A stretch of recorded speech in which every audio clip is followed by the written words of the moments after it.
Okay, I'm recording now, sorry. So these formulas are really important, The theorem 5.23 out of the book. These I would write down because I don't think they're on any formula sheet. They may be, I just don't look really close. These are on your formula sheets. This is on the 100 integration sheet.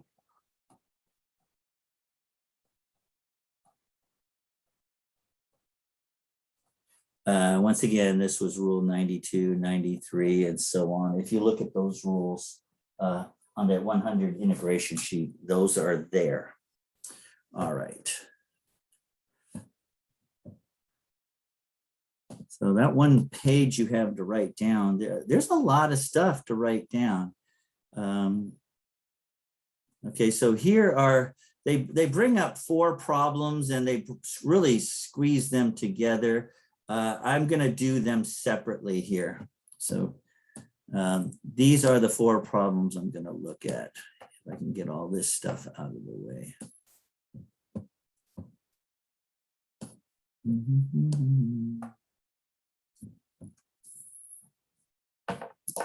Okay, so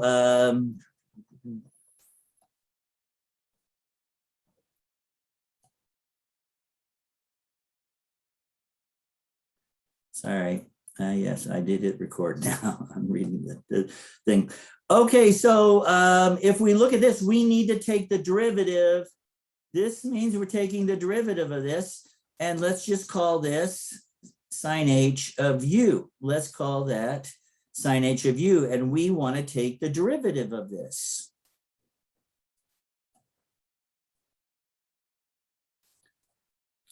I'm sorry, my pen. I need to keep this up. I think I put everything too high at the top. See, you guys can't see what I'm doing. I'm trying to rearrange my stuff that I write with. Okay, so this is, so over on the side, I'm going to put u equals x squared minus 3. So the derivative of u, derivative of x squared minus 3 is 2x dx. So this is u, and this is du. If we look at the derivative of sine h on our formula sheet, and I am going, oh, if I leave, I won't be able to go back.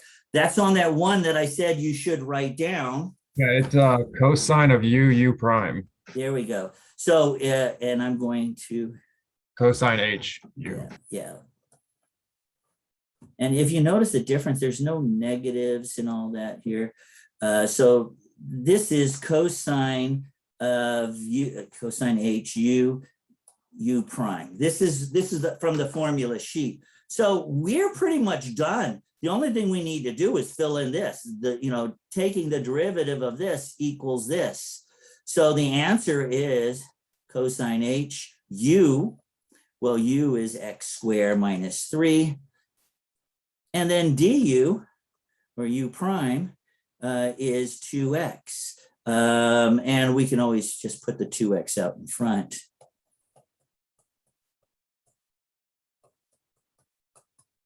And that's the derivative. So it's just taking the derivative right from the formula.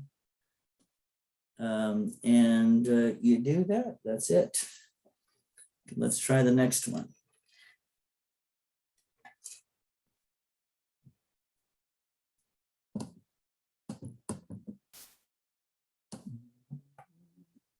Where can these things go? All right.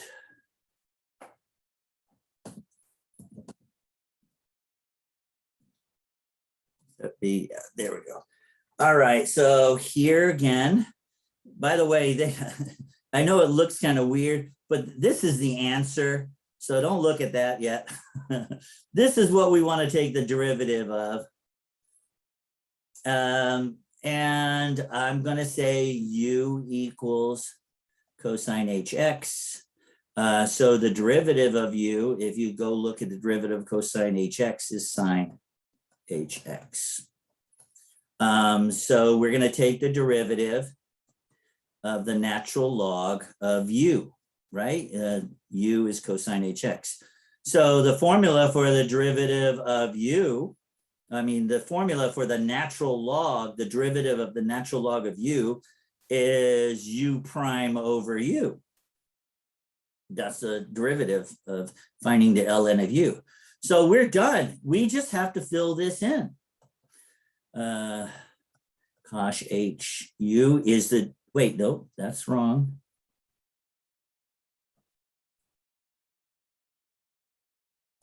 U prime is, derivative of u is u prime. Just want to make sure everybody's on the same page with me, is sine hx, and then u is cosine hx.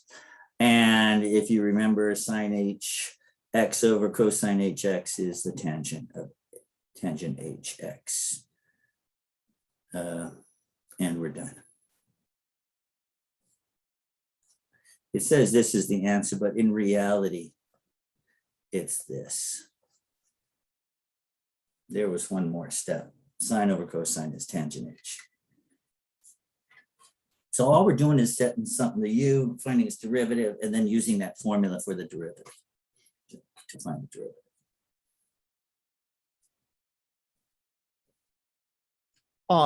Whenever we got to the ln, it's not ln lu, it's just u, right? Or what is to left hand side, right? Yeah, that, what is this, that? It's this ln.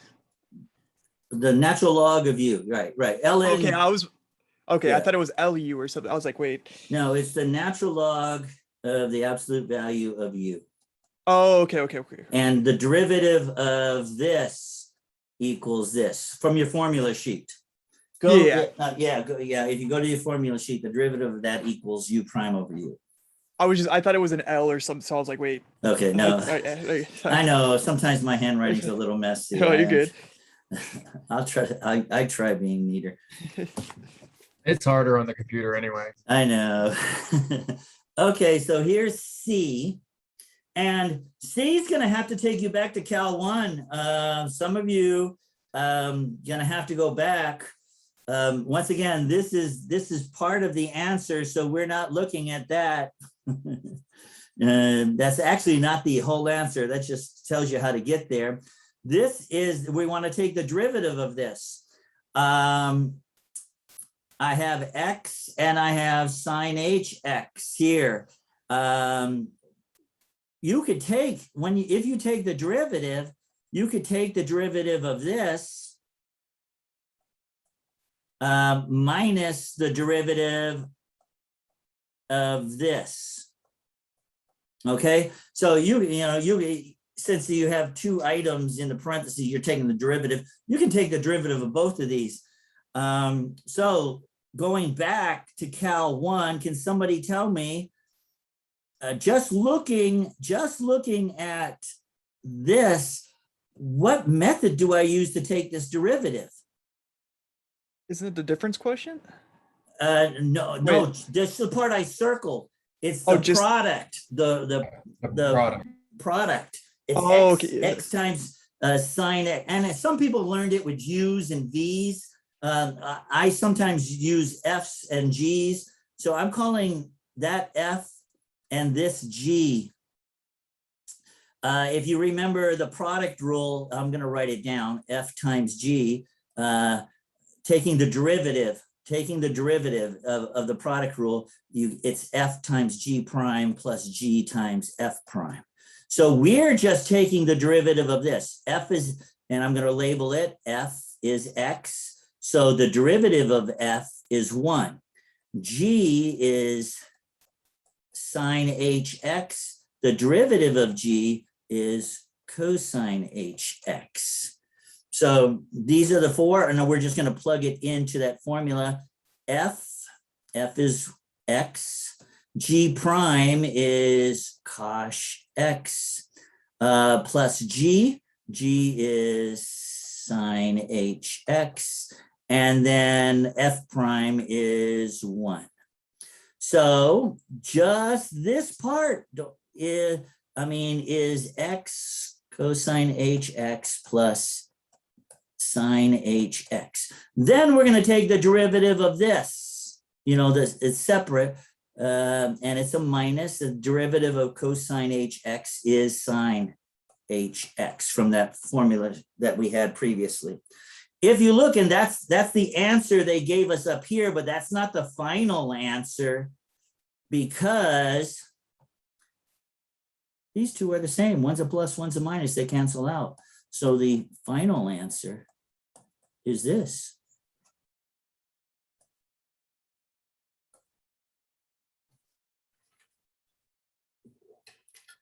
So you had two things multiplied there. You have to use, to take the derivative of that, you have to use the product rule. And by the way, the product rule, if you go to derivatives, your formula sheet derivatives, the product rule is there. It's on the left-hand side down near the middle. And I mean, it looks a little busy there, but that's what it is f times g. Taking the derivative of that is f prime g plus fg prime. I mean, I wrote it backwards, but it's the same thing when you add it. You get the same, it's the same answer when you add it. If you forget what order it is. Now, when it's not adding, like the quotient rule, you can't get them out of order. But for the product rule, you can, because you're just adding that. All righty.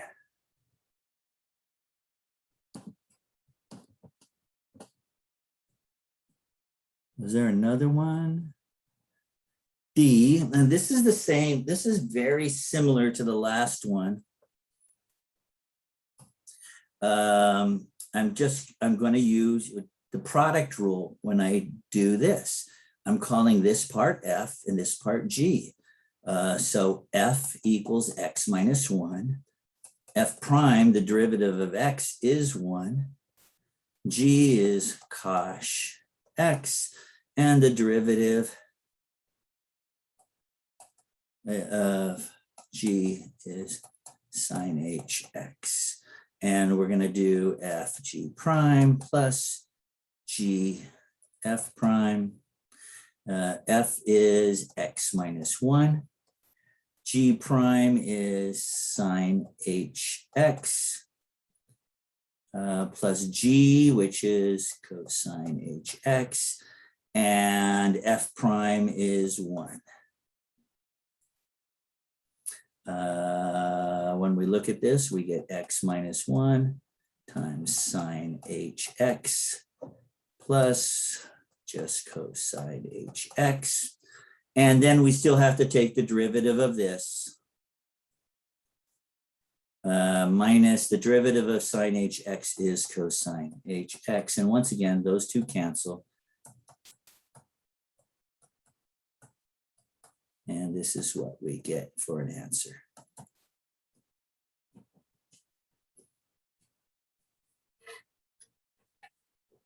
So just be familiar with the product rule, quotient rule,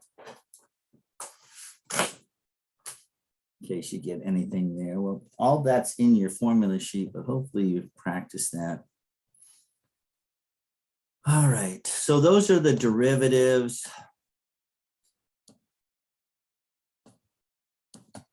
Let's see what's next.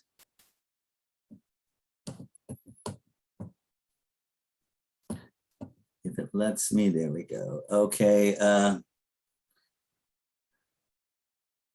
Okay, so they messed up here, or I messed up here. There shouldn't be two integrations. We're only doing one integration formula. So just scratch that one out. Only doing one integration formula. If we look at this one,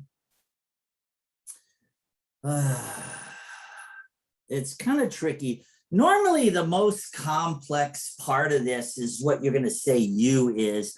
Oh, and I want to show you another way of writing this. Some people have a hard time with this. You can also write this like this, sine h2x squared. I like writing it this way down here. This and this is the same thing. This square is like saying we're squaring the whole thing, including the 2x part. So these two are the same. They're written a little different, but they mean the exact same thing. So and then we learned that in Cal 1. Actually, I think we learned that in trig. Yeah, we did learn that in trig. So on the side, I'm going to say u equals sine h2x. I'm calling this u. And then the derivative of u is cosine h 2x.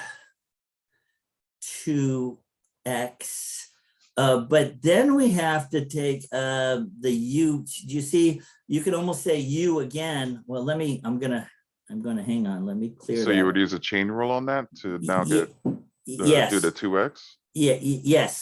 So I'm going to change this. I'm going to say u equals sine hv, and v equals 2x, and then v prime equals 2.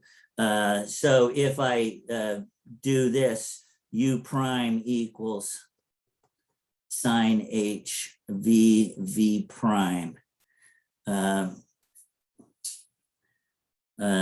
So there's an extra 2 here that we don't have. There's an extra 2 here that we don't have.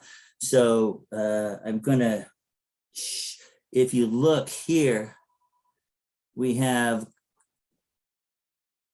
wait, I wrote down the wrong thing. Nobody yelled at me.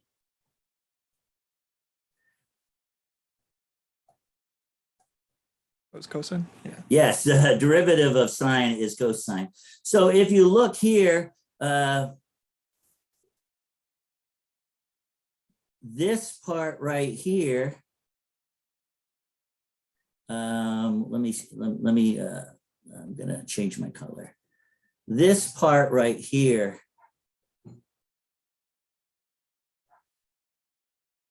is u prime. This part here is u squared. The only thing we're missing this 2, this extra 2 that we did the derivative on. And we have to put the 1/2 there. Wait, so in the u prime, there would be 2 v's? Well, see, u prime, we took this is part of the derivative, and then you take the derivative of that v. Okay. Yeah, that's where that x, you see there's an extra, this v prime, there's an extra 2 here. There's an extra 2 here, this v prime. So we put the 1/2 here. So this is what we are integrating. From here, this is what we're integrating. So we're just integrating u squared. I mean, so if you look at this, we're just integrating u squared, and then the du would be here, or u prime would be here. Same thing. So when you integrate u squared, you add 1 to the power. I'm gonna put it up here. U to the 3rd, and then you put that on the bottom, plus c. So we just integrated this, and don't forget there's a 1/2 sitting out in front of it. 1/2 times this ends up being u to the 3rd over 6 plus c. And then finally, we put our u back in there. Sine h 2x all to the 3rd over 6 plus c. And I want to write it that other way, just in case you see it that other way. It's okay. You can put the 3 right there when you do this. Plus c, that's a c. So it doesn't matter if you put the power here or the power here. I think the book always puts the power right after the sine h, but it means that whole thing is squared there. That part is squared.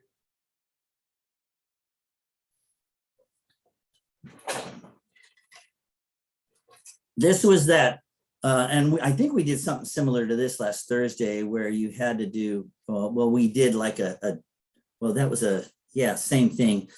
if we had to integrate twice because of this here. We can't integrate just this because we have to integrate the du. So we changed the u to v and use those two steps. All righty. Yeah, that threw me off of one of the homeworks. I forgot to do chain for that and didn't know where we're Yeah. supposed to get the number from. No, that's good. So you've already tried this homework? Oh, not this one. It was Oh, for, something similar. Yeah, we It did was one for like- last it was Thursday. like I 5.7 or 5.8, but Yeah, yeah, one that- of them I yeah. had to do ln of x to the 8th power, and I had to actually do the chain for that as well. Yeah. Yeah, I think we did something similar to that last Thursday where I showed you, yeah, we had to do that twice. We had to do that rule twice. And there's the answer. I just put the 1/2 underneath. Okay.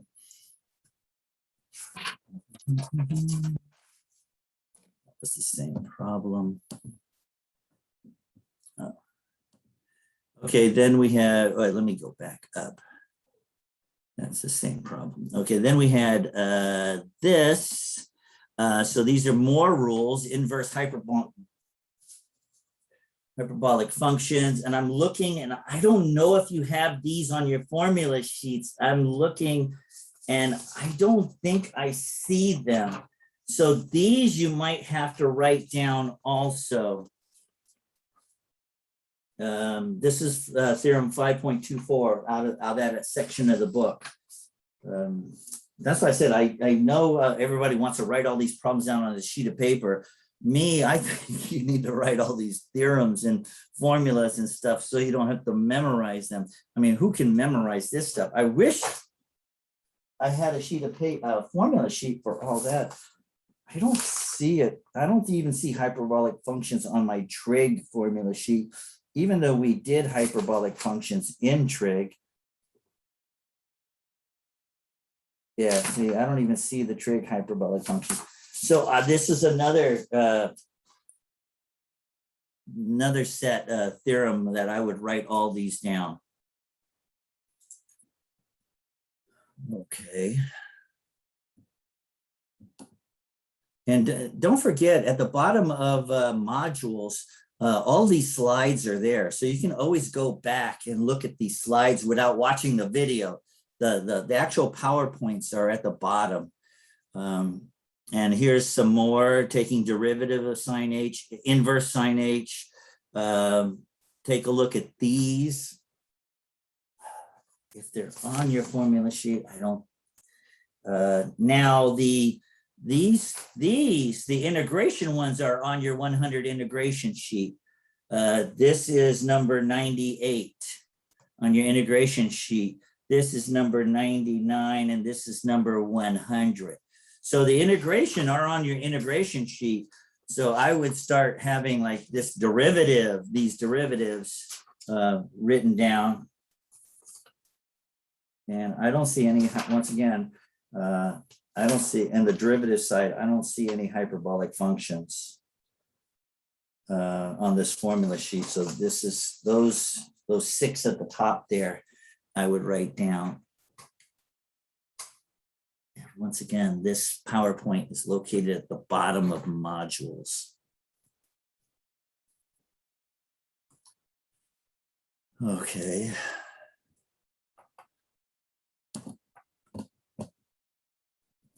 So let's try this this integration. And so this is the problem. And they even show you, hey, use this rule. If anybody has their 100 integration sheet rule out, can you tell me what rule number that one is? Anybody see that? Anybody have that out? No. It's rule 100. It's the last rule on that 100 integration sheet. So that is rule 100 on your integration sheet. And I said, don't forget, if you're going to do in the homework and you're using one of these rules, I would just annotate it on the formula sheet somehow that you have it there. Might as well, so we can use it. So we want to use this formula here. And if we look, the a square is normally a number and we don't have x's with the a square. So I'm going to rewrite that as 2 square. So a equals 2 minus u square. And if I say 3x square, that equals 9x square. So u equals 3x.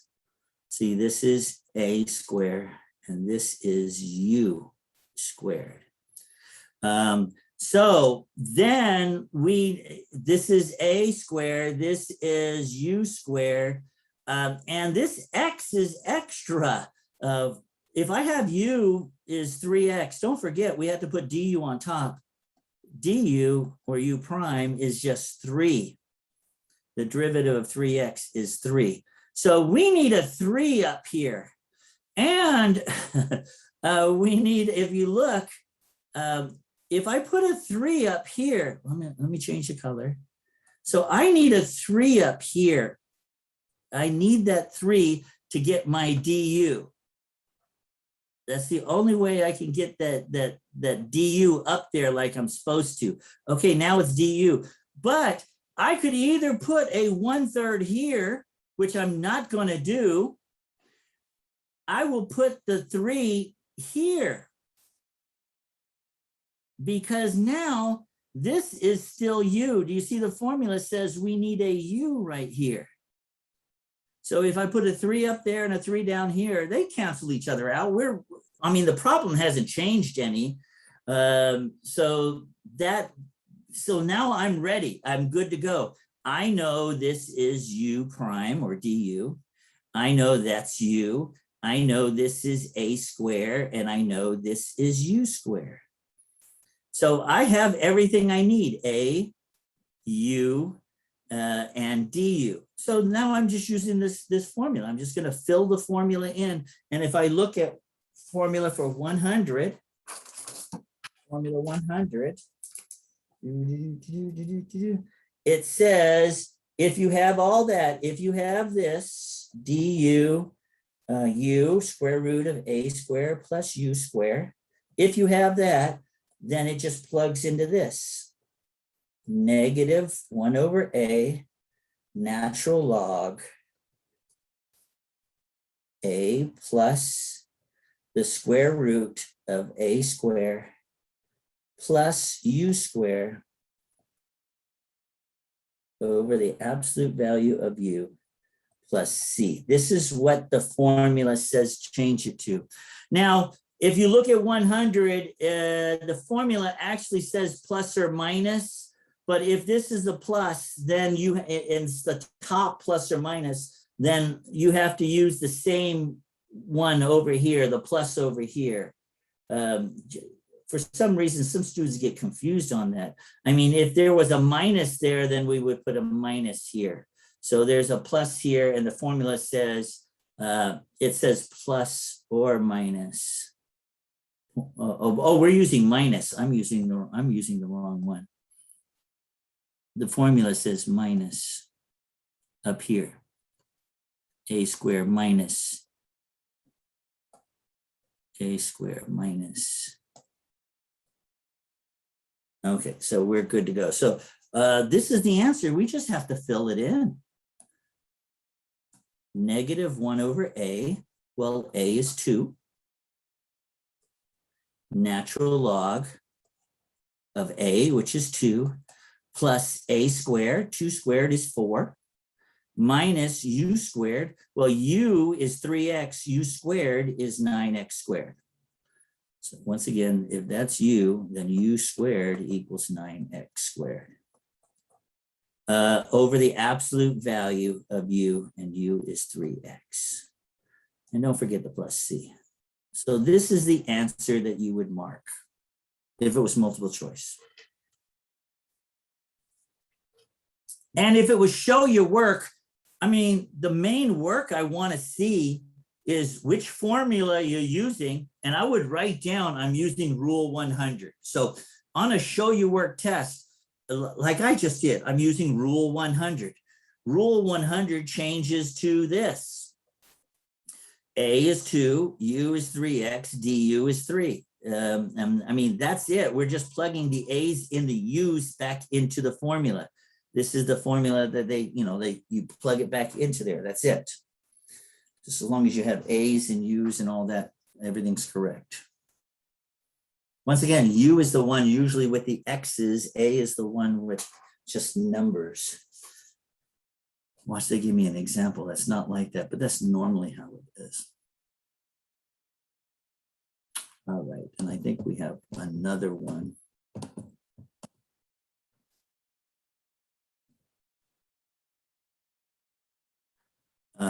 Yeah, B. Let's take a look at B. Is this B here? No, that's the one we just did. Where's the B part? There, that one. Okay, so they gave us some hints here. I don't like it when they give us hints. They gave us hints. So we're looking for this, I'm going to call the U, and I can call it U squared if I say U equals 2x, right? Because then U squared equals 4x squared. And then the derivative of U would just be 2.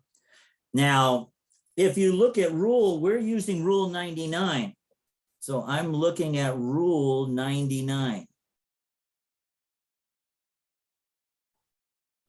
And this has to be, rule 99 says this is a squared minus u squared. If you look at rule 99, that's over du, a squared minus u squared. So we know u.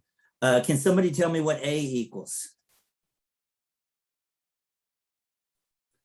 5. Or, Anybody? ooh, Square root of 5. Yeah, I mean, part of the answer is right there. That's why I don't like using the helps. So a is the square root of 5 because then a squared, square root of 5 times square root of 5 is 5. So there we go. We have our u's, we have our a's, and oh, there's something else. The du has to have a 2. The du has to have a 2 there. We're missing that 2, the derivative of u, we're missing this 2. So we need to put, du is 2 dx. So we have to put a 2 here. And so then I put the 1/2 here because it doesn't need to go down to the bottom. Like the previous problem, we put it on the bottom because we needed it there. So might as well just put it on the outside for this one. So this is what we're integrating. And if we go to rule 99, I'm going to write down rule 99. When you integrate that, it ends up equaling 1 over, let me change my color. When you have it all set up like we do, the du, the a square, and the u square, and the 1/2 in front, it all equals this 1 over 2a natural log of a plus u, a minus u plus c. And please do not forget, we have a 1/2 still in front of all of this. We haven't done anything with that 1/2 yet. So this is the formula for 99. It says, once you find your a and a u, plug it into this. So we have that 1/2 sitting out in front. And then I'm going to plug in 1 over 2 times a. A is the square root of 5. Times the natural log of a, square root of 5, plus u. U is 2x. A is the square root of 5 minus u, 2x plus c. And this is the answer. I think you can simplify it a little by multiplying this together, and you can do 1 over 4 square root of 5. Natural log, 1/2 times 1/2 is 1/4. Square root of 5 plus 2x over square root of 5 plus 2x plus c. And that's what we get for an answer. So all we're doing really is using that formula sheet to plug things in. Plug and play. Yeah, the hardest part was verifying, hey, I have this extra, in my du, I have, we took the derivative of 2x, we got 2 and then dx. So I have to have that 2 up here for my du. I have to have that 2 there, so I put the 1/2 here.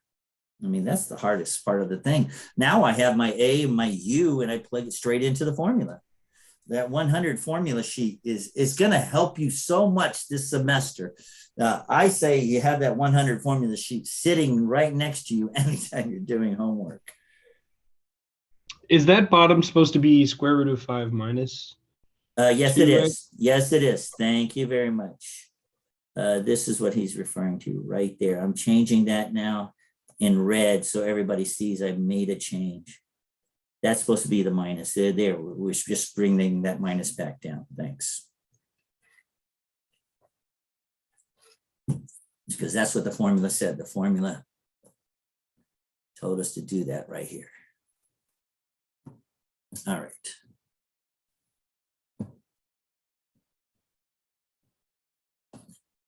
And I think that was it. If you want to go back to that PowerPoint, like I said, it's at the bottom of modules, all the way down at the bottom, past week 16. There's a really good story on using hyperbolic secant and docking a boat. So, I mean, it shows you the work and how you can actually use this in real life. So I would take a look at that. You can take a look at that. And so the person must walk so many feet to dock his boat. It's in the book also. I didn't want to go through it. It takes a lot of time to go through it, but it's a cool little thing to take a look at if you're interested in like real life scenarios for this stuff. So now I want to go to the homework. And I wanted to do a couple of the homework problems in there. I think I had 3 or 4 of them I wanted to do because I noticed there wasn't, we didn't have a lot in, of this in the actual PowerPoint. So, Sin H3, it says evaluate the function. What does evaluate mean?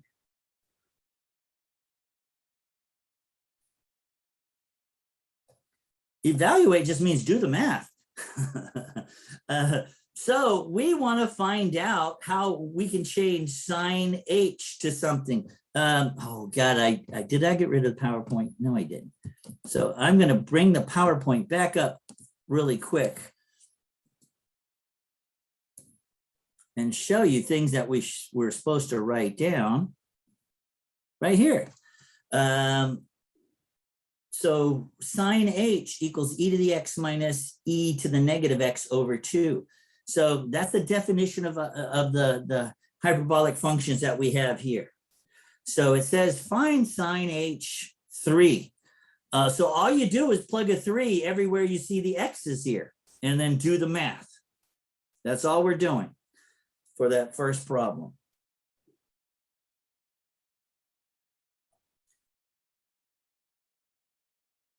So once again, sin hx equals, if we look at the formula, e to the x minus e to the negative x all over 2. And we're going to plug a 3 into it, e to the 3 minus e to the negative 3 over 2. And we're just going to plug that into our calculator. And we should get what it says down here. I recommend trying it. Making sure you can type that in. On the TI-84, you had to hit second ln. That's the e to the x there. E to the 3, and then subtract second ln. E to the negative 3. I'm going to hit enter, and then I'm going to divide it by 2. And I get the same thing they get. And it says rounded 3 decimal places. I get 10.0178. 3 decimal places, 10.018. So you have to take it to 4 if you're going to round to 3. And that's what I get.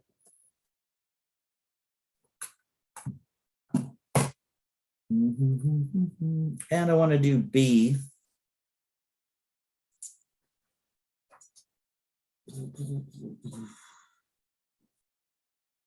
Everybody okay with that? So, I mean, you're just using those rules that we had. I really recommend writing all that stuff down. I've always done that. Before I go through a section, I read through a section, I'll go through this section and look at each of those theorems and those boxes that are highlighted in that section and write those down. And then I'll read through the book, but you're going to use those things that are highlighted in the section. They're boxes. Theorem 5.22, theorem 5. The hyperbolic function identities. That's another one on page 374, the hyperbolic function identities. We'll probably use that today. Definition of hyperbolic functions, that's on page 373, the first page for the hyperbolic function. So we're going to be using all of these. And if you don't have them written down, then you've got to have them memorized, which is insane. Tangent, we're going to do this. And we don't have an identity for that. If we go back,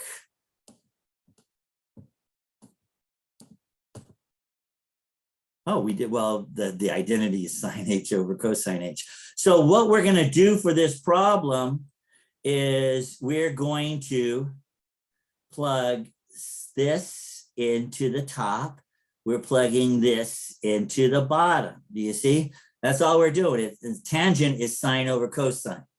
So we're using this divided by this. And it's the same thing. Sine has a minus in the middle. Cosine has a plus in the middle. So we're just taking those down from our rules in there.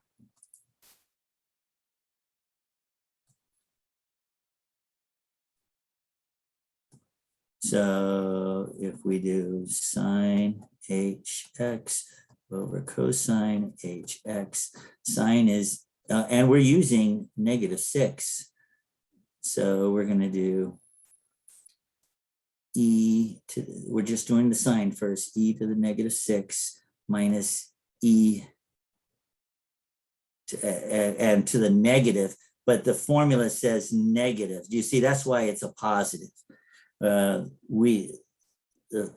actual formula was a negative, and then we're putting a -6 in there. So I'm going to write it out like this, over 2, and then cosine is e to the -6 plus e to the -6 over 2. I mean, if I was plugging it in and showing every bit of work, this is the work we'd show, the top and the bottom. Now, if you look at this, and if you flip it and multiply, you see that the 2's actually cancel out.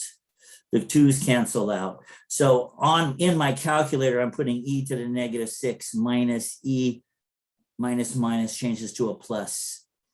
And then I'm going to put e to the -6 plus e to the +6. And I'm going to put that in my calculator. And this is what you should get when you put that in your calculator. So I just wanted to show you that those 2's, they don't show you that when they want to show you the work, but those 2's canceled out. Or you could write, the top over 2 divided by the bottom over 2. Another way of writing is the top over 2 divided by the bottom over 2. Top over 2, divide to multiply, 2 over the bottom, and you just have top over the bottom. And that's just basic algebra. All right, so that was problem 1 I wanted to cover. Let's go to problem 4 now in the homework.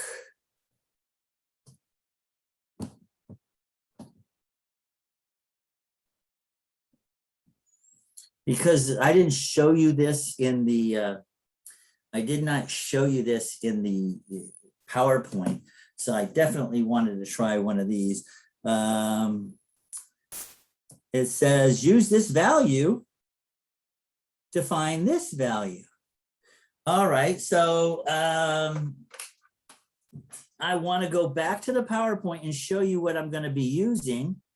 And it really is, I mean, there's a trial and error here to finding the correct thing. So I'm going to go straight to the correct thing. I don't want to show you the errors. So where's that PowerPoint? There it is.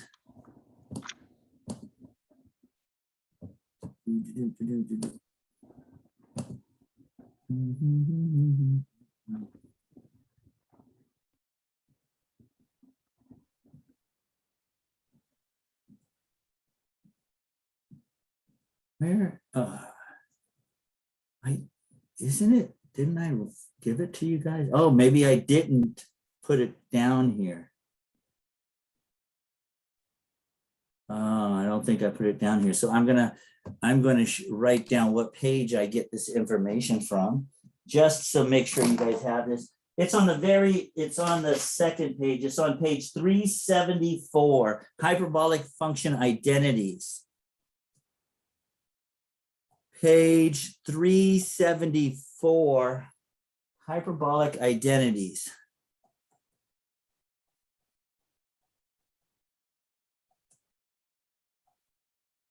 I mean, if you remember some of this from trig, and it shows you this, this is the one I'm going to be using, cosh x, oh, hang on, my pen, x squared, and they use the square inside. I don't like doing it that, sine hx squared equals 1.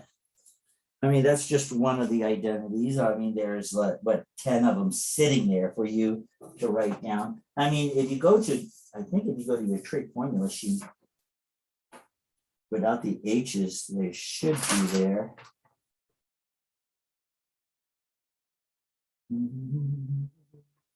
Except they're different for hyperbolic functions. So don't use that. Yeah. Sine squared plus cosine squared equals 1, Pythagorean theorem. But for hyperbolic functions, it's different. So you have to write those down on page 374, hyperbolic identities. This is just one of them.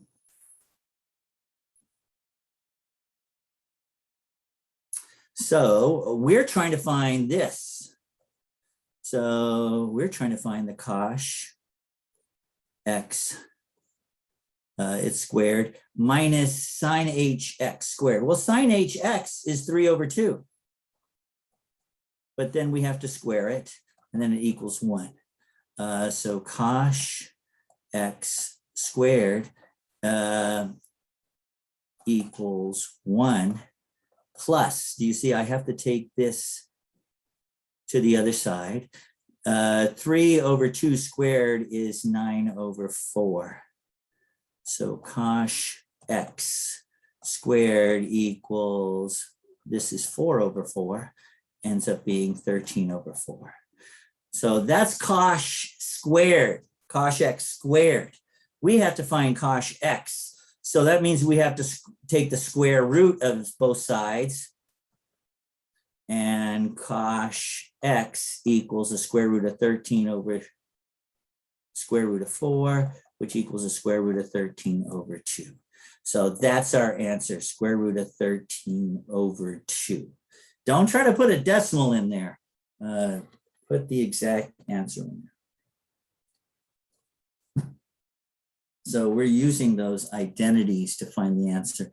Now to find the tangent x, I think I can do that without erasing this stuff. If you remember, tangent hx and go back to those identities, is the sine hx over cosine hx. Well, sine hx is right here, 3/2. Cosine hx is square root of 13/2. We just calculated it.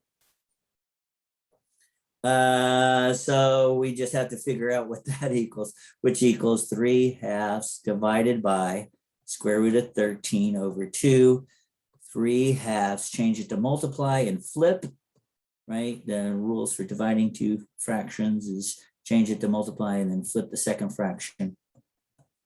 Those cancel, and we get 3 over the square root of 13.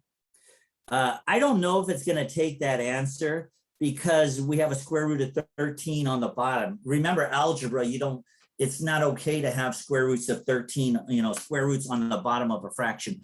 I'm going to try it right now and see if they'll take that answer. So I'm going to type in a fraction, 3 over the square root of 13. Let's see, and I'm going to hit submit down here. Just see if they take that answer. Because in Cal 1, they let us do that. I just wanted to see if they're going to let us do that in Cal 2. And yes, they are. You can have a square root on the bottom of a fraction. So there. So that's okay. I mean, if they didn't accept that, then we'd have to just multiply this by the square root of 13 over the square root of 13. And we would get 3 square root of 13 over 13. These two are the same answers. One just doesn't have a radical in the denominator. So they do accept that. And then you can go through the identities to doing, right? Gosh, is 1 over sine. You could just go back through, the cosecant is 1 over sine. Go through the identities somewhere there, they should tell you, and all that good stuff. So I just wanted to give you a quick intro on those. I think there was one more I wanted to do. Number 7.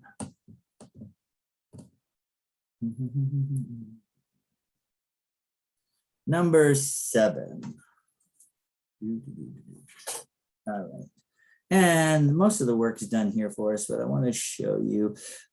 If we say y equals e to the u and call u sine hx, then the derivative of u would be cosine hx.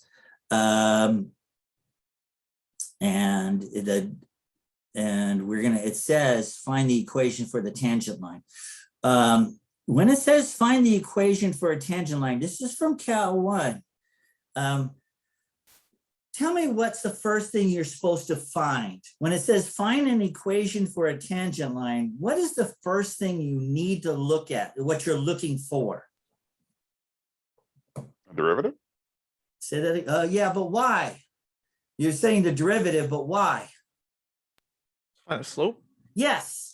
When you find the equation, normally, and we're going to be using this, y minus y2 equals the slope times x minus x2. This is the point slope formula, right? To find for an equation, the point slope formula. So the derivative is finding the slope. So that's what we're going to do. We're taking the derivative of this. The derivative of e to the u is e to the u du. That's the derivative of e to the x, or e to the u. It's e to the u du. So the derivative equals e to the u, and u is the sine hx, and du is cosine x. So that's the derivative there. Now, it also gives us this point on the graph. So, I'm not sure what this graph looks like, but it gives us a point, and we're trying to find the equation for this line. That's what we're doing. Find the equation for the tangent line to that point. The tangent line is a line perpendicular to that particular point. So that's what we're looking for. And X is 0. So we're going to plug 0 into here.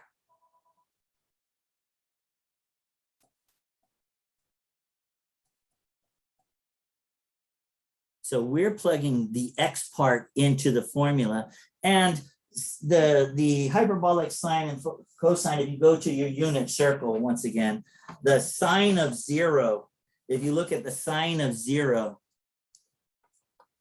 the sine of 0 is 0. The cosine of 0 is 1. So this equals e to the 0, and this equals 1. E to the 0 also equals 1 if you put that in your calculator. So you get 1 times 1 equals 1. So the slope at that point is 1. By plugging it in, y prime equals 1. When we plug a 0 into here, we get e to the 0, which equals 1. Plug a 0 into here, we get 1. And so that's the slope. So in my formula at the top, I'm plugging a 1 up there. I'm going to do it in red. Here's my formula. I'm plugging, this is y minus y2 equals the slope, which is 1. We calculated it as 1, x minus x2. And then the only thing we're doing is we're plugging, this is your x and this is your y. Y minus y2, the y, is 1. The slope is 1, and the x2 is 0. The x, this is, we can call this the x2, and this is y2. So we end up with y minus 1 equals 1 times x is x. Bring the 1 to the other side, y equals x plus 1. And this is the formula for the equation of the tangent line at that particular point. So as soon as they say find the equation of a tangent line, you're going to find the slope. And then they give you the x and y. Just as long as you know the point slope formula. And I called it y2. I'm sorry. In reality, you just call it, you could say y1. I called it y2. But the formula is I mean, you could have y1, y2, but these are the only changes. The x, these two are the ones from the point, from algebra, depending on how you remembered it. I mean, normally it's y2 minus y1, that I think equals m times x2 minus x1. But these are the points, I guess points that you plug in when you do this. And that's what you get.